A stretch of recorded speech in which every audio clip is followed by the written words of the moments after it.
You know, there are many situations when you have an alcoholic in the family that puts the entire family between a rock and a hard place.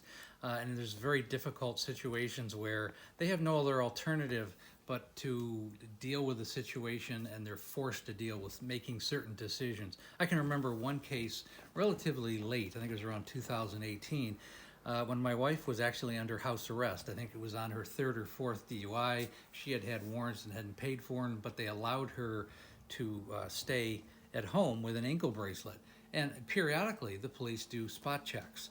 So there was one Saturday morning, and they usually come obviously when you're least expecting it. It was 7 o'clock, I remember, on a Saturday morning, and they were pounding on the front door. I was the only one up. I was in a bathrobe, and I didn't want to answer the door, certainly in my bathrobe. But they were persistent, and then they pounded on the window, and I looked around the corner, and they saw me. So I had to go open the door, which was incredibly embarrassing. I mean, they were doing their job, nothing against the police, but they walked in the door, and I had to, sit down, and then I had to go up and get my son at 7 o'clock in the morning, pull him out of the bed. He was half asleep, and then obviously my wife, and she had had a knee replacement surgery only a few days before that, and she was on crutches, and it took quite a while for her to get downstairs. So let's continue this story.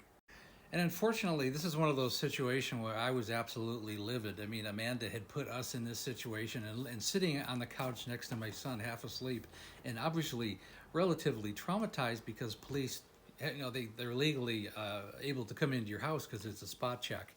And the one gentleman, or the one officer, who said they had to look around the house to see if there are any weapons, and I just went, if there's any weapons. I mean, if anybody knows me, I've got like 1,000 medieval and World War II artifacts all over my house. I have an entire museum in my house, and once the police find that, then I don't know what we're gonna do. So the one gentleman who was about my age, and he went upstairs at that time when the house, most of my stuff was upstairs, and he just said, "Mr. Culkin, can you come up here?" And I just felt like, I feel like I'm in the principal's office. So I went upstairs. Let's continue this one. So I went upstairs, and he had a he had a World War II machete in his hand. It was a government issue. It was part of the Pacific Theater machete. He goes, look at all these weapons. And he looked down the walls, and I have like a wall of black powder, 16th, 17th, 18th century guns. He goes, you can't have this stuff in the house. You have to understand, when your wife is under house arrest, this is an extension of the jail. You can't have weapons in your house. I go, well, my house is nothing but weapons in this house. I mean, I'm a collector. I'm a historian and a collector. I go, well, there's two things that we can do. One is we can take your wife to jail because this is not a safe place. And the second thing we can do is, tell you what, we'll come back in a few days, spot check you again, just make sure all these weapons are either underneath your bed or in a closet so that we can't outwardly see them. I'm willing to do that for you. And I shook his hand. I said, thank you. I mean, I think he very much understood the situation. And I guarantee you they did not want to take Amanda on crutches to jail. I mean, she could barely walk. So they were very compromising.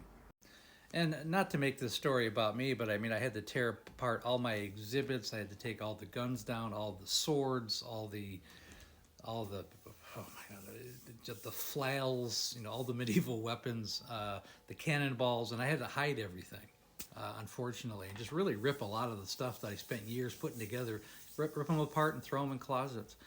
Otherwise, they were going to take Amanda the next day. So, sometimes you are in a rock and a hard place, and you have to make concessions. This was kind of a unique story. I really disliked it because it was one episode that it really bothered me, that my son had to go through this. I mean, the trauma of having police show up to gather your mother at 7 o'clock in the morning was something that I wouldn't wish upon anyone.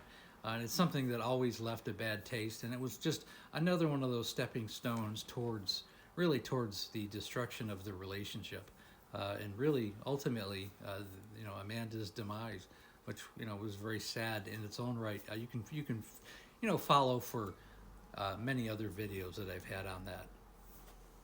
Now, if this story resonates with you and you have a family member and you're ready to change your life, click on the calendar link above and schedule a call with me. I have a complete coaching program. We'll go over your situation and set up a blueprint. Also, we have a Facebook group called Amanda, A Cautionary Tale of Alcoholism. It's become a great support group. And thanks for listening.